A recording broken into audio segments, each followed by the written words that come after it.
Good space time, y'all. In this episode of the Citizen Cosmos podcast, I speak to Jaya Klara Brekke, Chief Strategy Officer at Nym Project, a privacy platform working on infrastructure at the network and application layers. Along with Jaya, we discuss decentralization and its origins, trust, networking, privacy as a fundamental right, and who needs saving. We also talked about semantic corruption, criminal activity, pain as a catalyst for change, and drone strikes. Was super curious about the totally crazy mix of people that was in this hall. It was everything from dreadlocked anarchists to, people in the financial sector, all the way through to kind of devs and hackers. The blockchain industry doesn't need saving, it's the greediness in the people. You look at some of the texts from the 80s and 90s, and they're talking about how this infrastructure is going to turn into a vehicle for mass surveillance. And that's pretty much exactly what happened. Bridging ecosystems with bridges isn't enough. You have to bridge communities as well. Equality means everybody should have the same rights despite being completely different. That's the promise of political decentralization. There is no technical infrastructure without humans. Before we rock it off into today's podcast, here is a roundup of the latest news from the sponsor of this episode, Cyber. The Cyber Congress DAO has been primarily working on improving the Bostrom hub. This work includes testing of the contracts, new UI features, verification tools for on-chain governance, and polishing the Bostrom DEX, adding MEF protection, new web front, and bringing indexing of chain swaps. To try Bostrom, head now to oversib.ai. Hi, everybody. Welcome to a new episode of the Citizen Cosmos podcast. And today I have Jaya from the Nym Project with me. Jaya, hi. Hello, it's very good to be here. Yes, it's nice to see you. We've been trying to get Nym for a while, actually. And the podcast is going to be about you, of course. But I have some questions about Nym as well. And because Nym has been a little bit in the background, no? Yeah, it has. I'm happy to give the full explanation for why, but we're very happy to kind of come out and be a lot more public. But yeah, let's get into that. Coming out is good. Coming out is good. Let's take it easy, though. So first thing is first, I would like, of course, I didn't introduce you properly. I would like you to introduce yourself. Tell us everything that you do, anything about yourself, anything you want us to know. Yeah, so my name is Jaya, and I am the head of strategy at Nym. That's a kind of very fancy title for saying that I work with connecting the kind of deep work that's being done on the tech level to everything that happens externally in the world, right? So whether that has to do with understanding, why privacy is relevant in terms of current affairs, or why privacy is relevant for specific events that are happening in the industry, or kind of tying it to people's personal experiences of navigating our digital lives today. That's kind of my role. So it kind of spans everything from narrative to marketing to communications, and figuring out kind of how to make sense of the Nym project within a kind of broader ecosystem and a broader context. What else can I say about myself? I guess my profile is a little bit, for some time, I've had a foot in a few different industries. So actually came into the whole blockchain space quite a few years ago. I think I initially read the Bitcoin white paper maybe already in 2013 or 2012, and ended up writing a PhD, which was a political analysis of the Bitcoin protocol and the Ethereum protocol.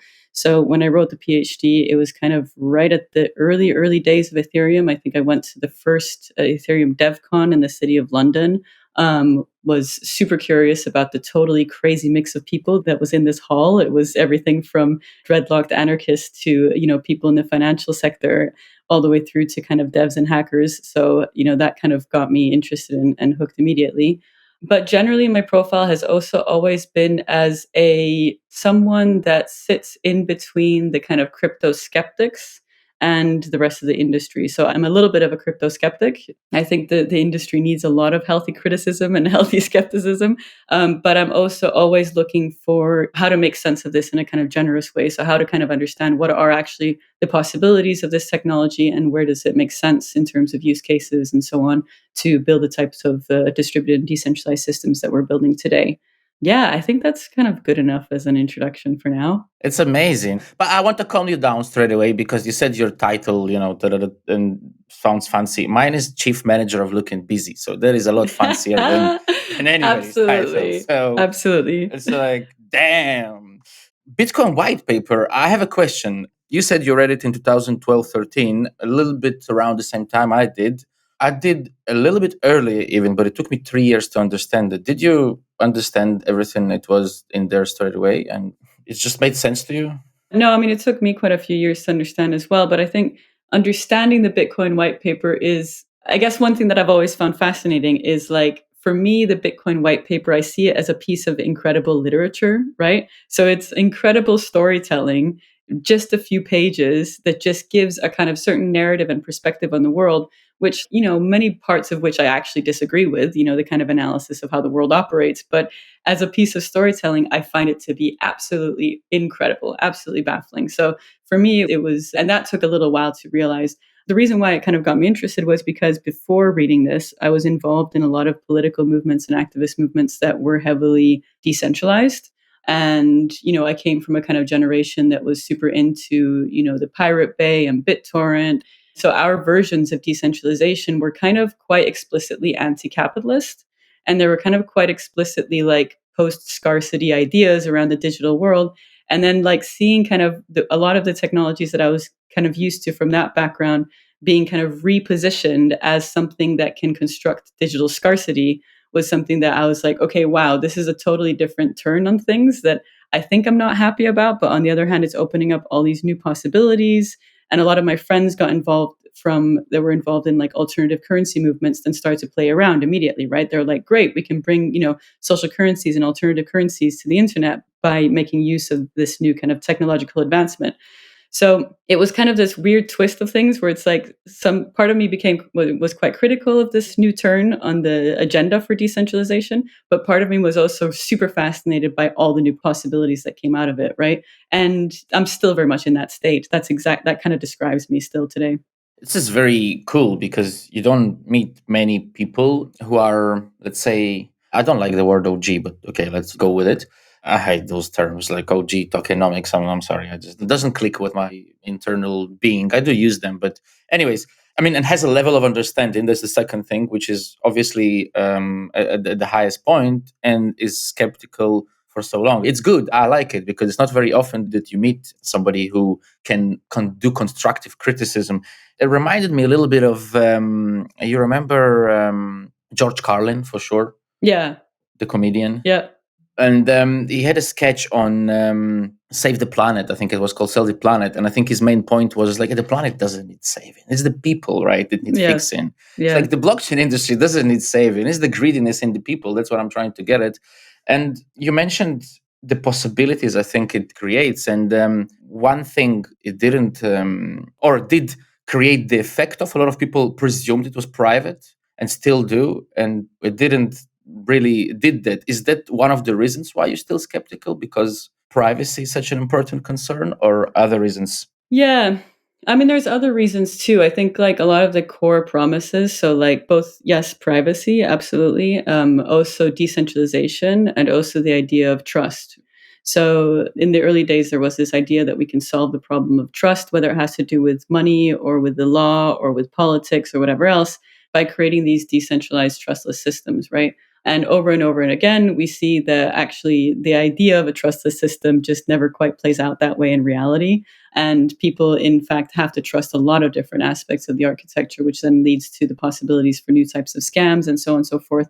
And so the kind of gap between the like promise of a kind of trustless architecture that can solve the problem of politics, the problem of economics via technology, through technological infrastructure, that promise kind of keeps being broken. And I think this year it's been a kind of real a wake up call for people, right? There's only so much that people can take before it's like, well, come on, man. like, and of course we can get into, the fact that like FTX wasn't truly decentralized, blah, blah, blah, this and that. But the fact remains that like an industry that kind of prides itself on making these types of promises around trust, around decentralization, and around privacy, at some point has to kind of live up to them. So yeah, that is the kind of the continued criticism. And when it comes to privacy, I think it's one of those things that like was, it's been around since, as a kind of core principle and pillar of the industry since the very beginning. And I would argue even before that, because if you look at the kind of technological history of blockchain and of Bitcoin, it of course ties back into the whole kind of cypherpunk history where privacy was really core part of the cypherpunk analysis of how the internet was likely to play out. And unfortunately, they were correct, right? You look at some of the texts from the 80s and 90s, and they're talking about how this infrastructure is going to turn into a vehicle for mass surveillance. And that's pretty much exactly what happened. So, that's why I'm working with Nym today, not just to correct an error of the past, but also because I actually think that privacy is one of those topics that strikes at the heart of a lot of the problems that we see in the internet today. And so I think it's not just solving a problem of the past, but it's really laying the foundation for a radically different future and a radically different set of possibilities for online life and how online life might look like.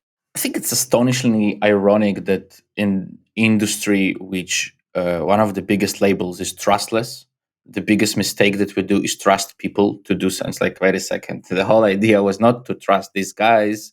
The irony is there, and The irony is there, but I just want to make one correction, which usually gets lost here. People love to say, like, it's the problem of the human, right? People love to say, like, oh, we continue to trust humans when we should, it's the trustless infrastructure. That's the point.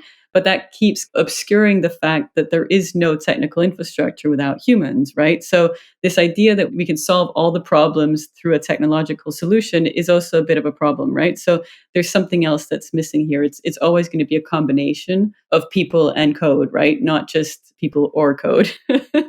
Because the problem of trust, we saw that with a DAO hack, right? In Ethereum initially, right? It's like, okay, you don't just write a bit of code and then it's neutral and then it's perfect. It's like, no, that code needs to be corrected all the time because there's hacks, there's errors, there's this and that. So I was actually gonna say, in a way, a little bit into the same direction. I was gonna say my not the actual tag name, but like on Twitter, you can put also the description.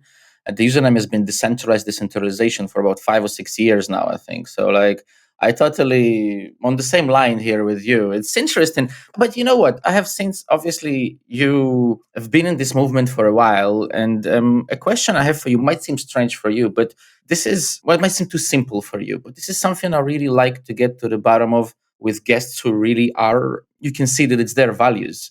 What is decentralization for you? But I don't want a textbook example. I want like your own. What does it mean for you? Is it a spectrum? Do we need to achieve decentralization? Is decentralization a must? What is decentralization? How is it going to help people? Like a lot of things there. there is a lot of things, and you've actually touched on a super interesting question.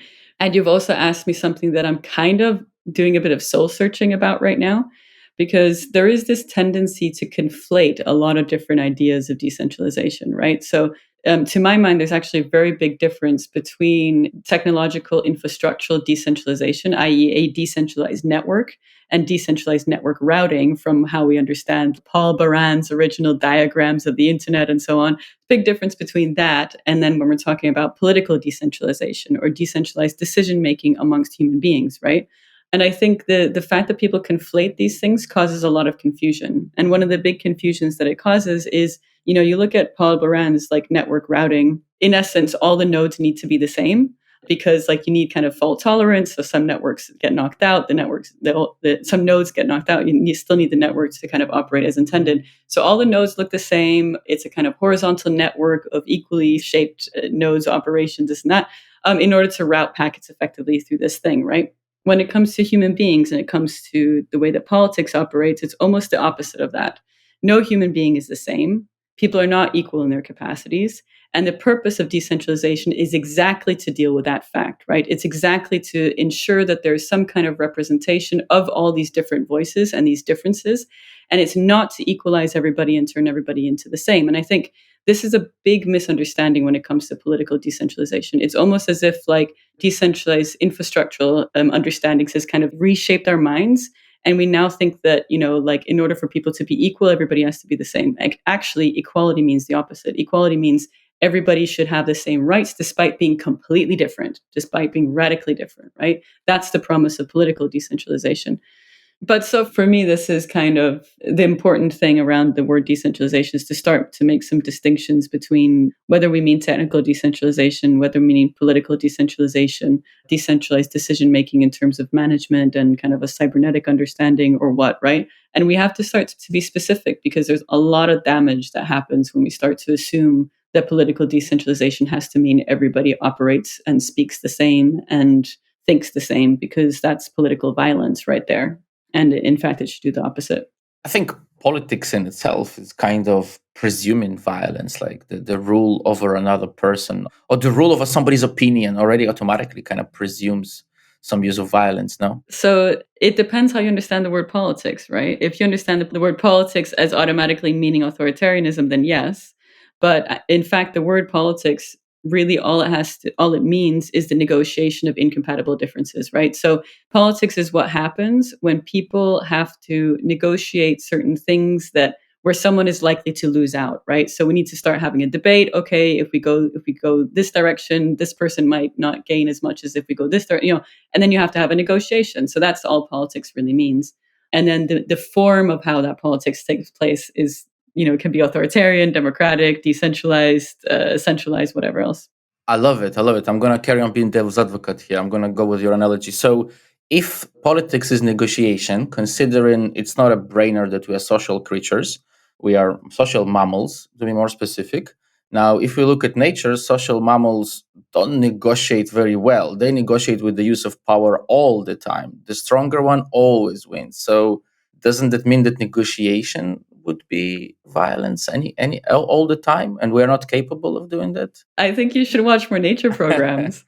So apart from animals killing each other, you also have animals like different colored feathers, birds that do a little dance, right? You've got like, I don't know, monkeys grooming each other. So But it's showing off something better than the other. It's showing off, like, even in nature, whether it's plant or monkey, or doesn't matter. As regards to trees, for sure, I mean, they compete for light without even, but I'm not talking about trees, I'm talking about monkeys now and birds, and you're saying feathers. But again, like, I'm being devil's advocate. I'm just curious, to what extent is a human being capable with his programmed mammalism, I'm going to call it, animality, so to speak, and he's on the other end of the scales.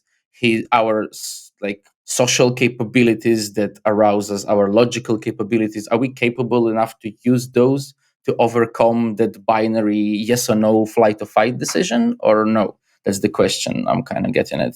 I think we do that all the time. It's just that people tend to focus on, the fight or flight and tend to focus on the extreme competitive and violent examples because those are the ones that hurt, right? So those are the ones that grab our attention. And then we tend to ignore all the everyday stuff where we never resort to those things, where it has much more to do with, do you have a crush on that person? Are you in love with that person? Do you feel sorry for this person? We have such a kind of like breadth of feelings that and ways of empathizing and ways of negotiating our social relationships that actually are the norm. The kind of core competitive and violent experiences and approaches are tend to be the exception, but we tend to focus a lot on those because those are the ones that are more spectacular. Those are the ones that demand an immediate response because they create a shock factor and because they put us into the fight or flight mode. And I think because those are the ones that hurt the most. And when something really hurts, then you remember it. All the bits of kind of pleasure, boredom, experiences that happen in between, it's easy to gloss over those. But I think if we paid more attention to those, we can see that humans have a huge breadth and capacity for other ways of living together that tend to function as a norm. And in fact, trees don't compete. Well, trees, they might compete for light sometimes, but they also use mycelium networks exactly to feed each other if another tree is sick, right? So there's plenty of examples. Absolutely, Yeah. they do. Absolutely, for sure. There's like other whales raising whales to the top of the thing to breathe water if they cannot. There's many examples of animals helping each other out. Exactly. I'm just trying to think: Yeah. are we capable of being the whale who lifts the other whale up, or are we kind of the white shark that feeds on a seal Mm. always and always? No, I think we are different things in different moments, right? I certainly am, right? Sometimes I'm the shark and sometimes I'm like the butterfly, it really depends. But I'm not the kind of person that kind of wants to appeal to people's goodwill and kind of like hippie vibes to wish for a better world and some kind of abstract future. I actually think that in many ways, the circumstances that we're heading into as humanity is going to force us into that mode of operating. So this is not a kind of choice of luxury. This is not a kind of fluffy choice of kind of morality or ethics necessarily. It's a realpolitik, almost a new type of realpolitik, where it's like when you're faced with climate crises, you're faced with economic crises, you're basically faced with crises that are far beyond the individual and without cooperation and without understanding for the conditions of other people, including animal life and plant life, we simply cannot survive. So it's not like a kind of fluffy, I hope everybody's a good person type vibe. It's like step up, right? It's like step up or die kind of vibe. Yeah. Well, decentralization is responsibility, first of all, right? People don't want responsibility. I mean, you mentioned pain, and a lot of experiences pain, and a lot of, sorry, cases, pain means experience. I mean, I remember they had this interesting study on one of the Tibetan monks who voluntarily, the one with the Zen meditation, I think he recently died a few years ago. If I'm not mistaken, I might be mistaken. I hope I didn't just bury a live person, but I remember they connected like a lot of wires to his brain, and they realized that he can actually literally, about the flight or fight mode, he was literally able to attack his own amygdala kind of thing with happiness, and because of the way of his knowledge and meditation, Mm. he would actually change completely the neurotransmitters work, and it was fascinating. They were like, what the hell, how does it be possible? So humans are definitely capable of great and good things. It's just a matter of, I think, I don't know, it's like, that's what I'm trying to understand from you, like, how do you see us, getting there? I mean, if blockchain technology is, which was one of the most promising things, or is one of the most promising trustless technologies for a long time, even though it's nothing new, it's just the right bits and bobs put together in the right order kind of thing. But if that's also not going to help us, what's going to help us then? Well, what are we to do, like, to get to that state you're describing? Well, nothing's going to save us. But a lot of interesting things will happen along the way. Oh well. Yeah. No, I mean, Do you remember? No, no, go on. I was just gonna say before you started, if you remember Hitchhiker's Guide to the Galaxy, when the beginning, when there was like, "Are we all gonna die? Shall we put some, tinfoil paper over our heads?" I was like, "You can if you want. I'm not gonna Yeah, help you." Sorry, go on. exactly. I'm apologize. Exactly. And it's the same with the blockchain. Blockchain is like a tinfoil hat. It's like not going to save anybody, but it can do interesting things along the way. So coming back to this kind of point about pain, I think there is a tendency for people to really want to find an answer exactly as a reaction to pain, right? To painful experiences, either in their own lives or in terms of how they understand, the state of the world today, right? There is this kind of immediate reaction to like try and solve it. And it's like, when are we going to, yeah, let's solve it and kind of let's arrive at a kind of final state, right? So people hope that they can solve the problem so that we can finally be free of all our problems. Or people think that there's kind of like an end moment where it's like we end up in dystopia or we end up in utopia. But I think it's time to kind of grow up a little bit and realize that there is no end state, right? We're continuing along a path and there's lessons to learn along that way. And with each step we take, there's new lessons to learn. And it's kind of as simple as that. So when it comes to ways of dealing with pain, with traumatic events at the individual level or in the actual industry, right, which I think is relevant to talk about too, in the blockchain industry, it's important to not end up in the fight or flight mode that looks for a final solution and that looks for a final state of being. It's like, no, no, no. Let's carefully analyze what's happened and take the next step. And it's as simple as that, really.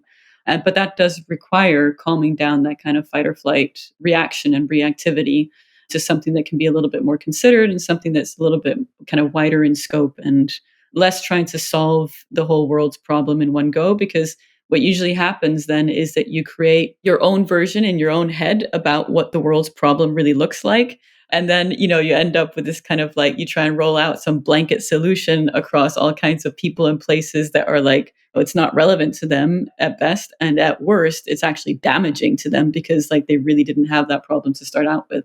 So it's important to kind of calm down the ego, both on the level of humanity and on the individual level, and be a little bit more okay. It's not a grand narrative where we end up in heaven or hell. It's a kind of step by step process where we're working out some really interesting shit in the meantime. And if we pay attention, we can realize just how interesting that shit is. Absolutely, absolutely. I think the spectrum of things and life. What you're saying reminds me actually of, I don't remember to which school of religion it belongs, or which school of thought, but it's a Japanese thing about perfection, and the whole idea was that they were trying to explain why is stress such a big problem since ever, and why do we always stress? Is because, well, we always think of perfection, but perfection doesn't exist. This is just a word, there is just something, and perfection exists for one state of second. In the next second, you're already not in that state. You cannot achieve what happened like a second before in your head. So it's a never endless game of cat and mouse. So yeah. Jaya, let's slowly move to privacy. I can see that both of us can probably go on for this the decentralization thing for a long time, but I still want to ask you as well about privacy, of course, and about Nym.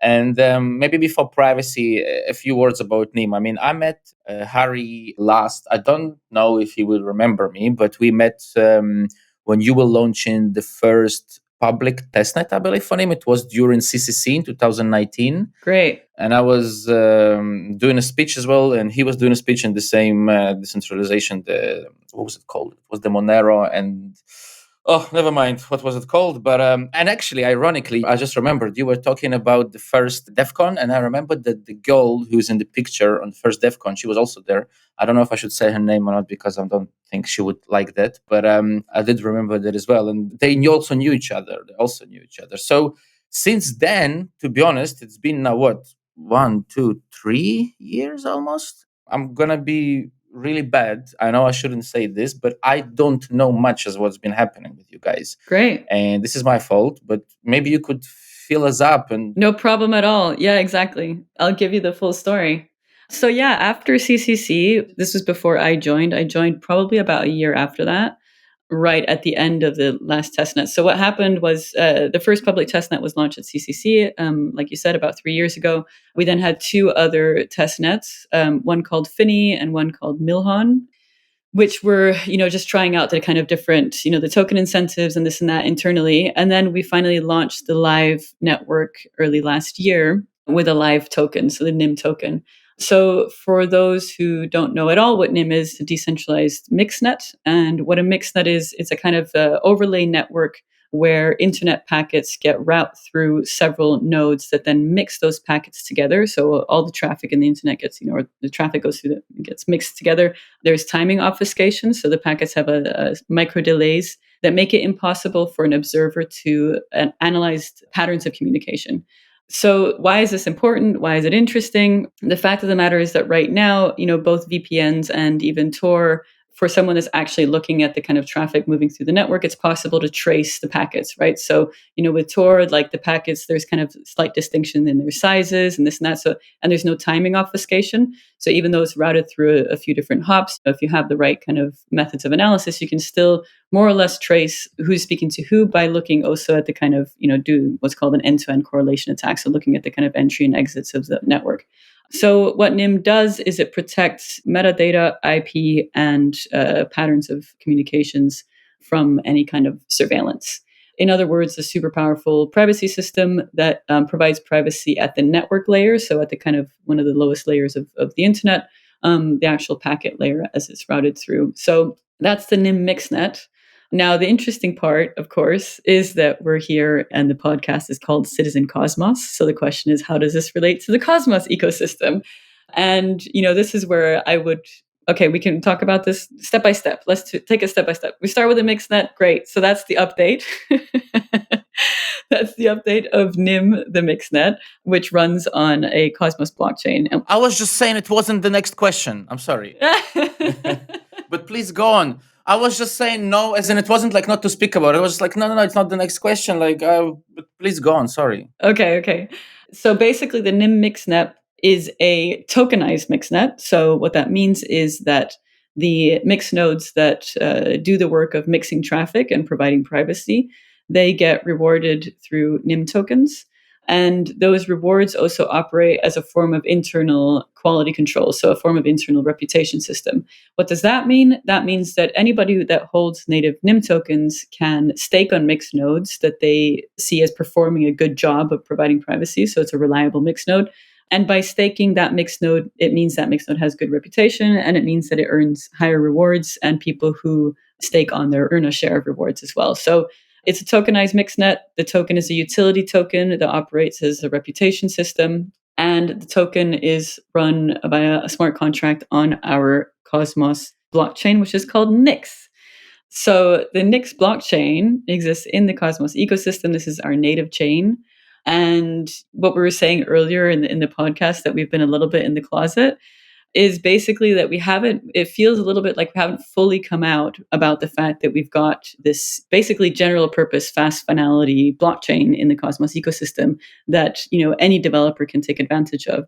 And that's something that we really want to focus a lot more on next year, because the mixnet is kind of more or less up and running now. We're optimizing it and making it kind of more user friendly. And there's going to be a lot of integrations and stuff. We're going to push the network towards mass migration next year, but we also want to focus on the Nix blockchain and make that available for the developer community to take advantage of. So I guess the way to think of it conceptually is that the Nym Mixnet is a super powerful privacy network that runs as the first application on the Nix blockchain. Now, the Nix blockchain also offers additional privacy features, and that's something that we're also going to start to get into a lot more next year. And it's something called ZK NIMS, and that's basically anonymous credentials. So what's interesting here is that Nix validators will be able to issue anonymous credentials via the Nix chain. So they'll be kind of issuing authorities of credentials.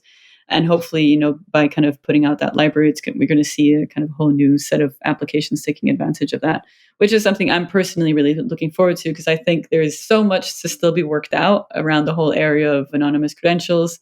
And I think zero knowledge proofs in general is something that's going to be, super fascinating over the next year or so in the privacy space. I have a couple of like not technical questions, but just like a very high level in terms of, you mentioned contracts. You guys use CosmWasm? Yeah, exactly. Okay. I wasn't aware. Just for the record, Citizen Cosmos is a good name. Yeah, we are focused in Cosmos, but we also work with Ethereum, with other ecosystems out there. I think our goal is more to centralize decentralization and help people understand that, bridging ecosystems with bridges isn't enough. You have to bridge communities as well. Yay. And I think that's in a lot our goal kind of thing that has to be there. But back to Nym, you said the words mass migration. What did that mean? What does it refer to? Did I say mass migration? When did I say mass migration? What, when I was explaining Nym? Yes, you were saying that we are getting ready for migrating network mass migration in a while, and mass adoption. I did write it down, but sorry. I might have mass adoption. Oh, yeah. This is okay.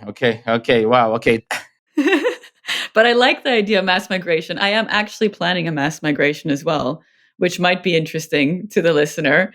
The mass migration is, half of the industry organizing its communities on Discord, right? Which, like, from a privacy perspective is like terrible. So, this is a community mass migration that I'm planning to stage next year, but that's a completely separate topic. In terms of the plans for Nym next year, when I say mass adoption, it's basically, the story this past year since we've kind of launched the live mainnet has been very much like getting the token economics up and running, right? So one thing is like the test nets that we've had, but like there is a reason to have a token. And that can't be kind of set into gear until you have a token that has a real value. And you don't have a token with a real value until you actually have mainnet, right? So we launched mainnet earlier this year. And since then, it's been a process of kind of, let's say, educating the community of mixed node operators in how the Nym token economics actually functions, because this is a mixed net. It's not a blockchain, right? Nix is the blockchain, but Nym is the mixed net. And the token economics work just a little bit differently. So it's been a kind of year of, on the one hand, optimizing the performance of the mixnet, and we're kind of starting to reach some really good speeds now. And that's I can't wait for next year. We can show you just how fast and powerful this thing can be. But also really getting people used to the token economics and used to things like delegating stake onto mixed nodes, understanding what the reputation means, using the various interfaces, looking at the mixed node explorer to understand, what is a good performing mixed node, what's not. So that's kind of been very much what this year has been about. It's like putting this thing out into the world and then kind of tweaking it here and there to make sure that it's kind of really in shape. And then next year, in terms of mass adoption, it's really focusing on integrations. So the Nym Mixnet is going to be something that, for a lot of people, is going to operate in the background of existing applications that they're already using, right? So it'll be like your usual chat apps and so on that will just run, traffic via the Mixnet. So we're going to be kind of rolling out a whole load of partnerships where people with various wallets, and basically it's going to be wallets and chat apps to start off with. And then also kind of improving the experience of users who want to use it more as a kind of VPN service. So that's the plans for the Nym Mixnet next year. And I think it's going to be super exciting to see tens of thousands and hundreds of thousands of users. So you've noticed I like playing devil's advocate, so I'm going to carry on. Tornado Cash. Yeah, let's go. Tornado Cash. That's it. That's all I have to say. Yeah. You just dropped the bomb. It's like, bam, Mike, like 1-0. DJ spin that shit. No, I'm joking. Come on. No, like we have to do it. We have to fine. There is a huge problem with the criminalization of privacy and privacy technology. It's part of the task of Nym and other privacy projects to really intervene in the debate that can then shape regulators and the media's way of portraying these stories, right? So to come back to like what we were talking about earlier, people like sensationalism, right? They like the pain, they like the kind of big story. And the big stories tend to be the horrible headlines, right? And so, one thing that we're doing at Nym is this year we founded something called the Universal Privacy Alliance alongside Manta, Secret Network, and a whole bunch of other really good projects. Electric coin company Zcash, Aztec, Mobile Coin. There's I could I'm probably forgetting people now because there's a lot of people that have joined the alliance.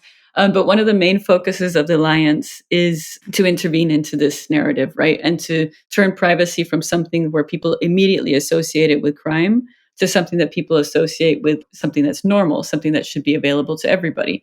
I was on a panel earlier this year with basically a kind of law enforcement agent from the United States who was, to put it mildly, like very anti privacy, right? And he kind of works with chain analysis and this kind of thing. And it was interesting on the panel that the moment, there was something that clicked for him the moment that me and one of the other panelists started talking about health data, right? Like in his mind, all he could think about when it came to privacy was like criminals trying to hide something. That's the only thing he thought about. And I think that's often the case, right? Is that when people think about privacy preserving communications, it's immediately about crime. But the moment we mentioned health data, all of a sudden he was like, wow, yeah, okay, I get it. I mean, maybe you should come in and talk to some of my colleagues about this. And like, we're like, well, let's not go that far, but but it was an interesting moment. They keep forgetting about cash. They keep forgetting that cash still exists, right? They Exactly. just don't. Exactly. And so there's a lot of work to be done on basically a game of associations. So it's like putting out visual material, putting out sentences, narratives, memes that just like pushes people's mind in a different direction. So when they think about privacy, they think about fundamental human rights. They think about how things are supposed to be. They think about an internet that is not full of like bullshit crap, because an internet that's purely a competition for your attention, purely based on profiling and targeting, to an internet that is like, man, it's like more quiet, it's more secure, it's more sensible, it's more real because privacy is there as the default, right? You're not open to be a target from, at every moment. It's a very interesting point about fundamental right. I actually had this written down to ask you because I'm going to carry on with the devil thing. That doesn't have to be a fundamental right, though, because I mean, I'm coming from this point. I'm coming from the point. By the way, the speech I gave where I met Harry was about privacy and digital slavery, just so you understand. But still, I'm going to ask the question. I mean, you described the internet and the way it works, and I totally agree. I have done for Ethereum, one of the first Web3 courses several years ago. It was more than, I think, 4 years ago, and about privacy it was as well. But still, what I come across is that people are kind of happy with the internet today. They kind of like don't feel that they need to be saved. And they say, well, your subjective perception of whatever you believe in is not my subjective perception of that. And here my morals start to kind of play out because I'm thinking, well, but they need to be saved. But do they really need to be saved? They don't want to be saved. It's like, so what do we do? Like, what does it have to be a fundamental right end of the day or not? So no one needs to be saved. I don't like saving people either. But I do like paying very close attention to reality and what's really happening around me, right? And try and kind of analyze reality as best I can. Also to understand the likely dynamics as they're going to play out in the future, right? And let's be honest, like solving privacy is not something that happens from one day to the next. It's a long-term project here of transformation. And again, it has to do with also like one thing is like that an individual is like, yes, I'm happy with the way the internet works today. I love it. I get fed ads about things that I really like. So this is perfect. I love giving my data away so that, the algorithm can know me better. Which is like, fair enough. Like, I think it's important to understand for that privacy should not be something that's going to like block things, but instead opens up new possibilities. So for me, it's like, there's arguments around things like, okay, imagine if the information that was fed to an algorithm was even more sensible and you had a little bit more choice in the matter about, what you get fed and when and in what kind of scenario. So it's like, has more to do with the ability to exercise some control than like blocking and shutting down everything that exists right now.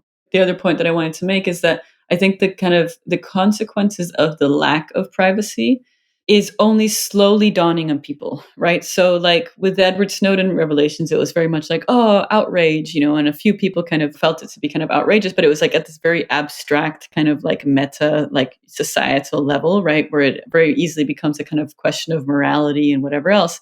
But the consequences of what Snowden revealed then are still playing out. Like we're still kind of getting to know those consequences. And some of those are more violent than others, right? So some relate to directly to drone strikes, right? But for others, it's more subtle than that. It's more like mental health problems, depression, loneliness. Like all of these are consequences of a digital environment and the kind of these subsumption of a lot of social relations into a digital environment that's so heavily based on profiling, targeting, and manipulation, right?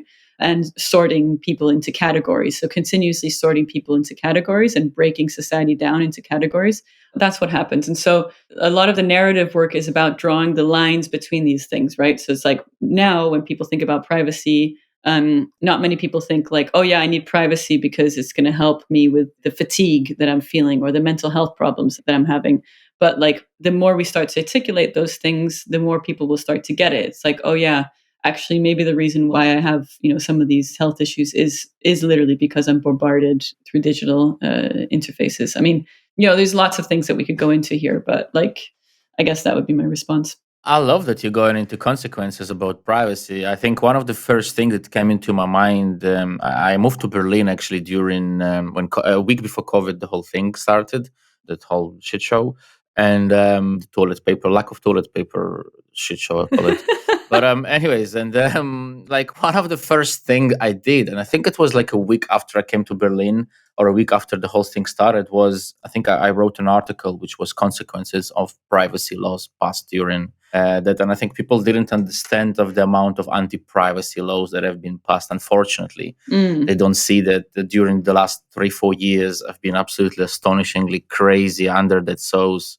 And like bloop, it's like in the First World War, right? It's like, hey, now the government is going to intervene into any business whenever they want. Of course, we will remove the laws after the war is gone. No, you haven't. It's been 100 years, guys. Yep. So yeah, absolutely agree with you. It's crazy that adaptability, that sometimes our killer feature in survival, amongst others, is sometimes killing us as well. Like getting used to those like Web 2 advertisement models, like they're the only thing that could ever exist. Is like, oh, it has to be like that.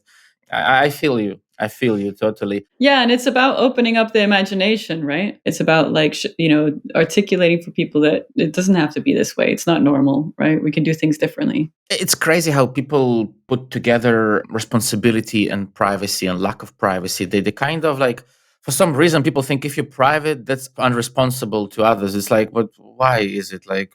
What are you talking about? What's going on here? How does it? How did it connect? But the reason, by the way, I was asking before about not validators. I didn't get to that, but I wanted to get to that because I would assume that a lot of our listeners are some to do with validation and have to do something with validation. We are validators ourselves, but I guess the tornado cash case could it affect, I don't know, the people who want to validate Nym, or that is not the case in this story. Do you know what I'm getting at? Like I could see it. Yeah, with at Nym, we really try to toe the line here, right? So like we're not a kind of project that's like on some kind of kamikaze mission against all governments of the world.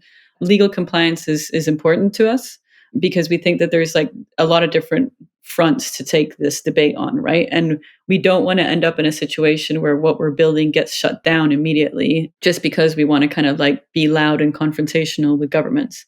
So, we are quite careful around compliance and we're quite careful about taking the debates and taking the confrontation in a kind of reasonable manner that doesn't put people at risk. Like that's, at this stage of the project, absolutely important for us because it's important for us that that we have the chance to realize this system. I think it's possible to get to a point where like the adoption and use of the Nym mixnet becomes something that not just a few kind of like crypto wallets take advantage of, but that there's actually institutional adoption, right? So like another piece of interesting Nym history is that actually like the technologies that are used in Nym have come out of European Commission funded R&D projects, right? So it's not a far stretch to imagine the European Commission actually like integrating with and using the Nym mixnet, for example.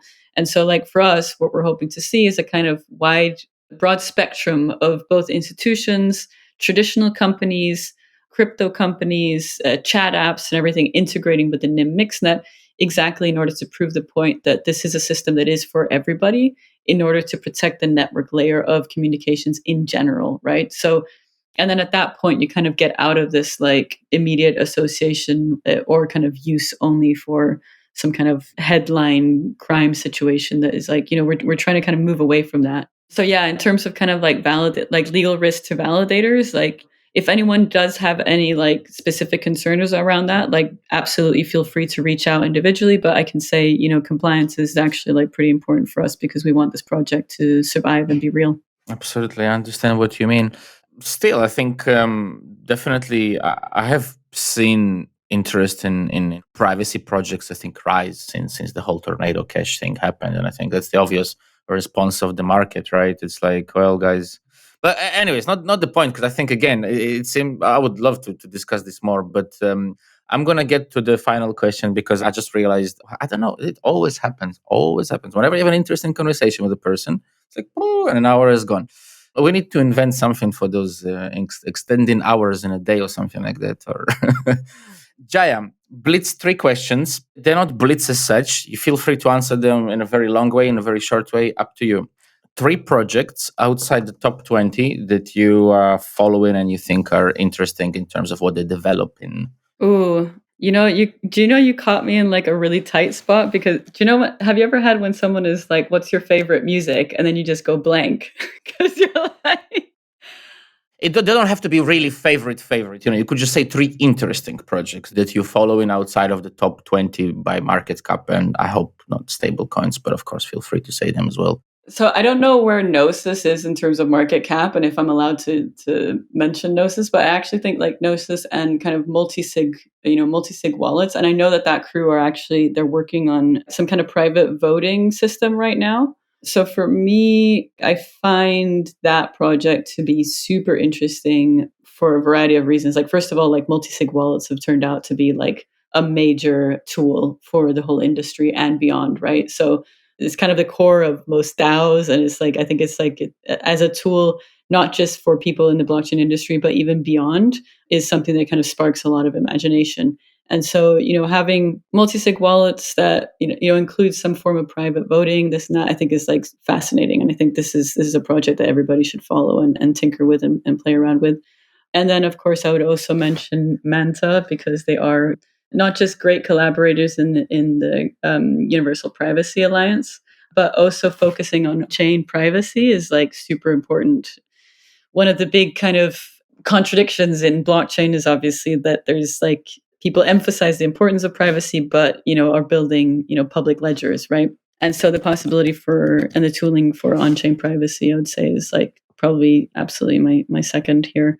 And then secret network as well. So opening up the design space for customizable privacy. It's another fantastic project with the super sound crew behind it. So yeah, I'd probably say Gnosis is probably like pretty major already as I don't know, it might not qualify for your like not so well known project, but Manta's Anything secret. goes. Anything goes, yeah. It's perfect. I think on our podcast, I would say that probably Secret Network is more known to the listeners than I would assume, because we did like several episodes which cover either Secret Network itself or a project built on Secret Network or somebody validates Secret Network. Even though we have something with Gnosis as well, but that is for the very careful listeners to find. It's buried within 15 minutes of one episode. You have to really like go out there and find it. It's not easy, but it is with the founder, I believe, of, or not the founder, sorry, it's one of the guys from Gnosis. Second question, sorry. 2 daily things that motivate you to keep on building privacy and to keep on doing everything you do in your daily life. Two daily things is my team at Nym, absolutely.